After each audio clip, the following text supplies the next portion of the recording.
Mesdames, Messieurs, bonsoir et bienvenue, ou plutôt bon après-midi à cet après-midi de Pâques, émission spéciale de Pâques que nous réalisons à la télévision communautaire de Grande-Rivière, votre émission La Parole au quotidien.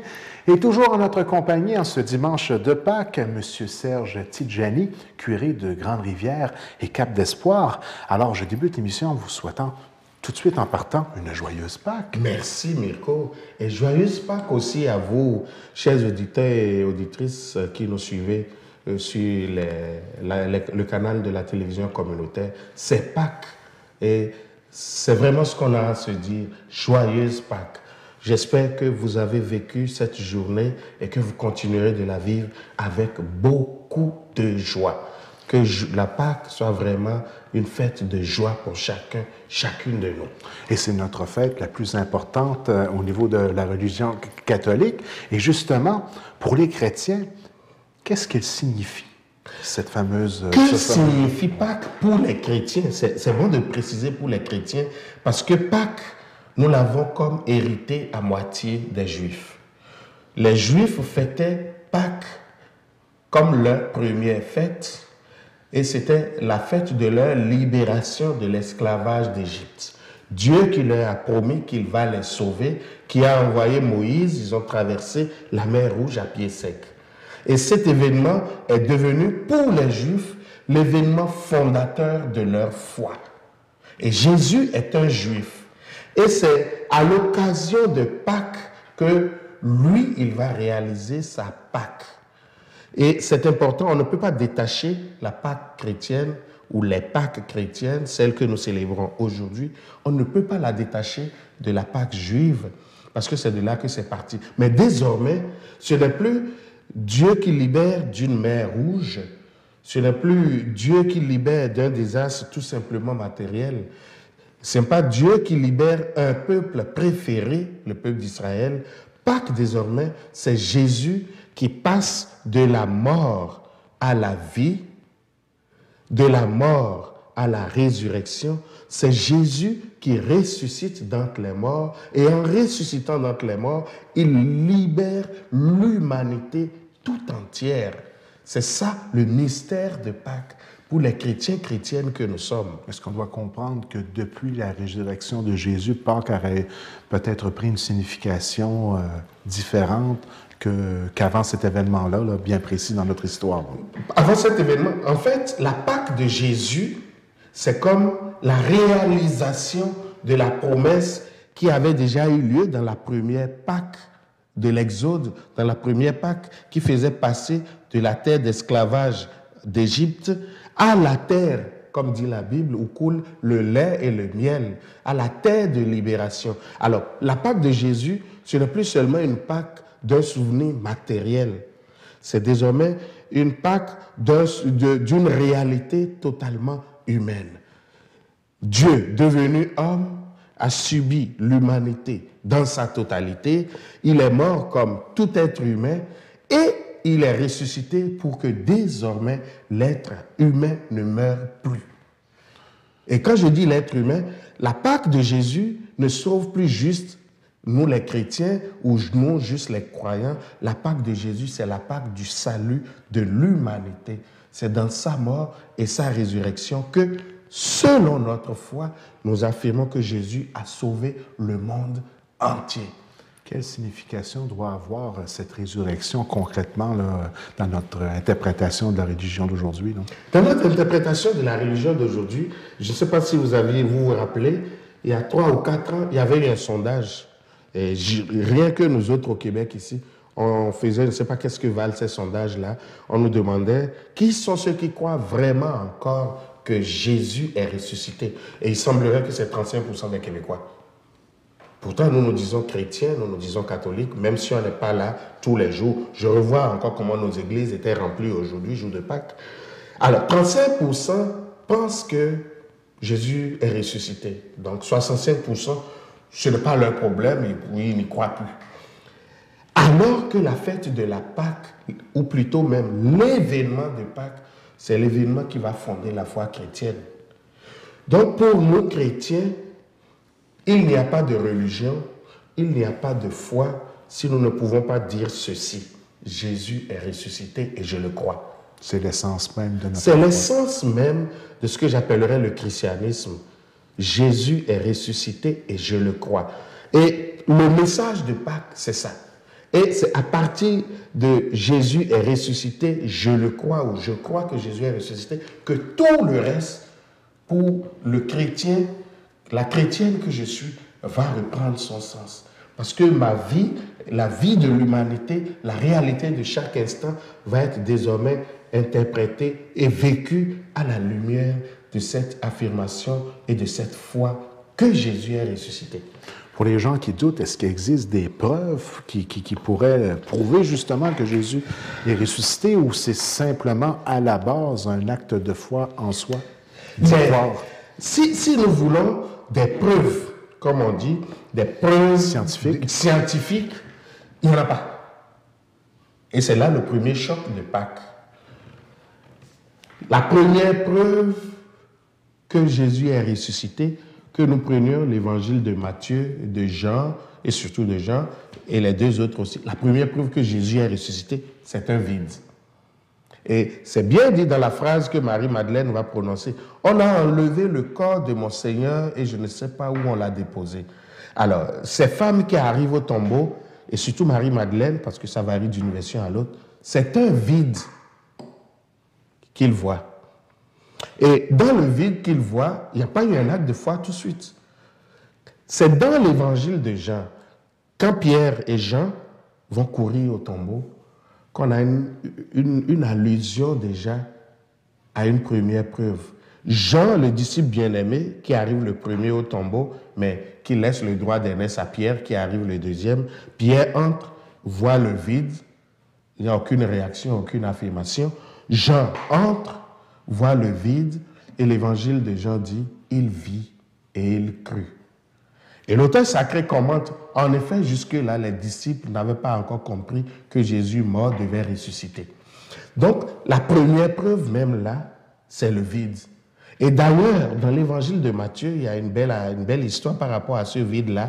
Les gens vont dire, en fait, les soldats vont dire, on dormait, puis on est venu enlever son corps. Donc, en fait, il n'est pas ressuscité, ils ont caché le corps.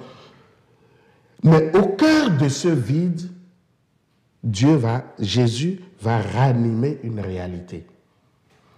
Les différentes apparitions qu'il va avoir. D'abord, ils sont tous enfermés, les 12, les 11, puisque Judas n'était plus là. Ils sont enfermés, portes et fenêtres tout bloquées, parce qu'ils avaient peur. Ça fait 3 jours que rien ne se passe, même s'il les avait prévenus qu'il allait ressusciter. Puis Jésus apparaît au milieu d'eux. Et ils ne le reconnaissent même pas. Il montre ses mains, il montre ses côtés, et là on voit les clous. Et Jésus va leur dire, c'est bien moi, arrêtez de douter, croyez-le. Il va même dire, avez-vous quelque chose à manger? On lui donne du pain, on lui donne du poisson. Et il mange pour montrer, c'est moi qui suis revenu à la vie. Et quand il va même les envoyer, dans l'évangile de Matthieu, il va leur dire, rejoignez-moi en Galilée. Quand ils vont le rejoindre en Galilée, même l'évangile va dire, ils se prosternaient. Certains avaient peur, certains avaient des doutes. Donc, mais peu à peu, ça va changer. Jésus va devoir leur imposer qu'il est vraiment ressuscité. C'est pour ça que je dis, les apôtres là, il ne faut pas penser que c'était des gens bêtes là. Ça n'a pas été évident pour eux d'admettre que Jésus est ressuscité. Mais les plus grandes preuves pour les apôtres que Jésus est ressuscité, pour nous, que Jésus est ressuscité, c'est la capacité avec laquelle les apôtres, les disciples vont témoigner.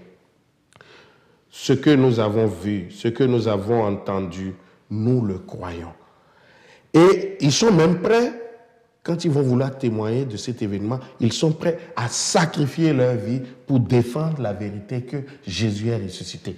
Et je pense que c'est Blaise Pascal qui disait « J'aime les martyrs qui se font tuer pour ce qu'ils défendent ». Et je pense que c'est là la plus grande preuve pour nous aujourd'hui de croire en la résurrection de Jésus. Si cet événement n'avait pas eu lieu, je ne pense pas que ces pécheurs de Galilée, ces gens-là, auraient été prêts jusqu'à sacrifier leur vie, auraient été prêts à parcourir le monde pour le dire. Alors, la vraie preuve, c'est que Jésus a réussi à convaincre les siens qu'il est ressuscité. Et eux, désormais, ils vont avoir la mission de convaincre le monde qu'il est ressuscité. On ne peut dissocier ces deux éléments lorsqu'on veut cheminer dans notre vie chrétienne. La base même, l'essence même de notre religion vient du fait que l'on croit en la résurrection de Jésus et tout ce que ça signifie aussi pour la foi chrétienne. Vous avez raison, Meko. C'est la base même de notre foi.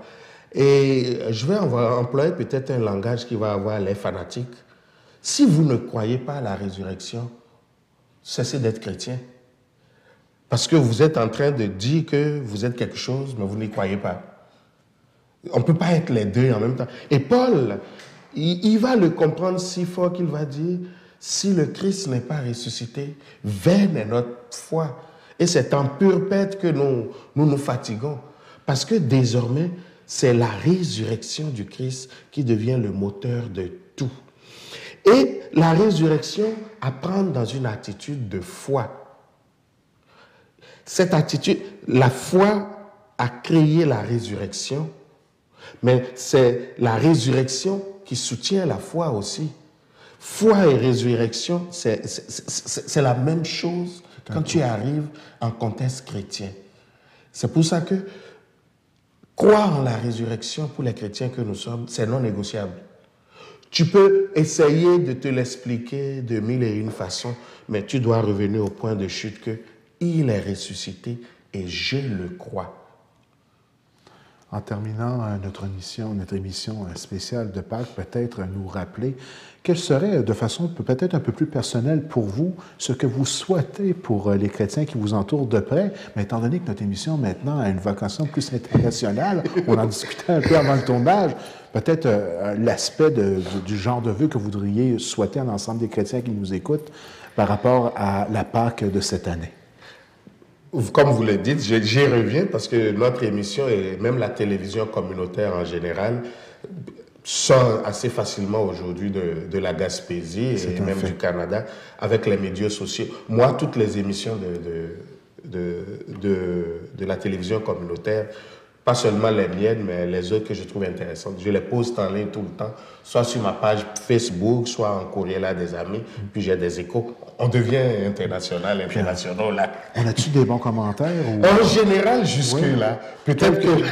Peut-être que comme on sait que les gens nous suivent plus nombreux, on va être encore peut-être plus sale et plus raffiné.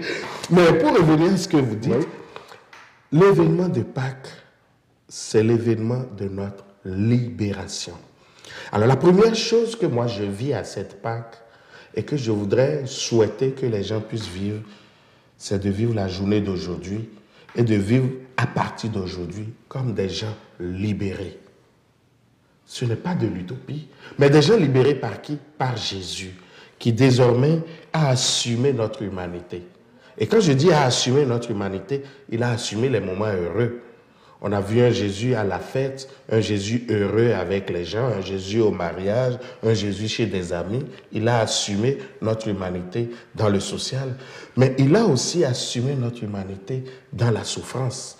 On a vu un Jésus devant les malades, on a vu un Jésus souffrant, un Jésus en croix. Mais en assumant tout ça, il a libéré notre humanité de toutes les contingences qui l'empêchaient d'avoir la grande dignité d'enfants de Dieu.